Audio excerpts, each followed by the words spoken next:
ప్రభుత్వం ప్రతిష్టాత్మకంగా నిర్వహిస్తున్న ఇంజనీరింగ్, అగ్రికల్చర్, ఫార్మసీ కోర్సులకు సంబంధించి ప్రవేశ పరీక్షలు మంగళవారం ఉదయం భీమవరం ఎస్ఆర్కేఆర్ ఇంజనీరింగ్ కళాశాల సెంటర్లో ప్రశాంతంగా ప్రారంభమయ్యాయి.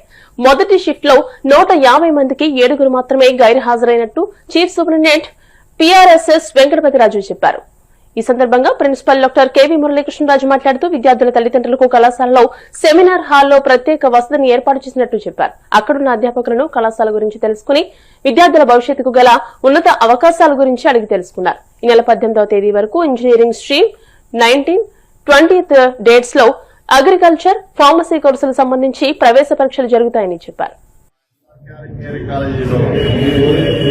ఈ నెల 20వ తారీఖు వరకు, ఈ రోజు అనగా 12వ తారీఖు నుంచి ఈ నెల 20వ తారీఖు వరకు ఏపీ ఎఫ్సెట్ ఎగ్జామినేషన్ జరుగుతున్నాయి. Engineering, agriculture and pharmacy students కి ఈ రోజు స్టార్ట్ అయింది.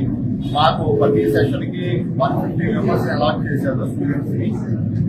ఈ రోజు మార్నింగ్ సరిగ్గా టైం స్టార్ట్ అయింది. అవుటార్ నుంచి మార్నింగ్ సెషన్ అయితే 143 మెంబర్స్ ప్రజెంట్ అయ్యారండి. 150 అంటే ఒక 7 అటెండ్ అవ్వలేకపోయారు. 20వ తారీఖు దాకా కూడా ఇలా కంటిన్యూస్ ఎగ్జామ్ జరుగుతున్నాయి. వచ్చిన పేరెంట్స్ కూడా మేము ప్రాపర్ గా ఎండలో ఉంటే ఇబ్బందిని లోపల మేము ఒక హాల్ అలాట్ చేసి అక్కడ మంచి సౌకర్యం, అలాంటి బిస్కెట్స్, అలాంటి స్నాక్స్ అవన్నీ కూడా అరేంజ్ చేసాం. పేరెంట్స్ కూడా కానీ, స్టూడెంట్స్ కానీ, కాలేజీ కూడా 1985 కాలేజీ 46 years కంప్లీట్ అయింది. కాలేజీ కూడా అందరూ చూసి ఇంజనీరింగ్ ఎలా ఉంటుంది ఏంటి కూడా తెలుస్తాయి. పేరెంట్స్ కూడా కంప్లీట్ అవ్వాలని చెప్తున్నారు.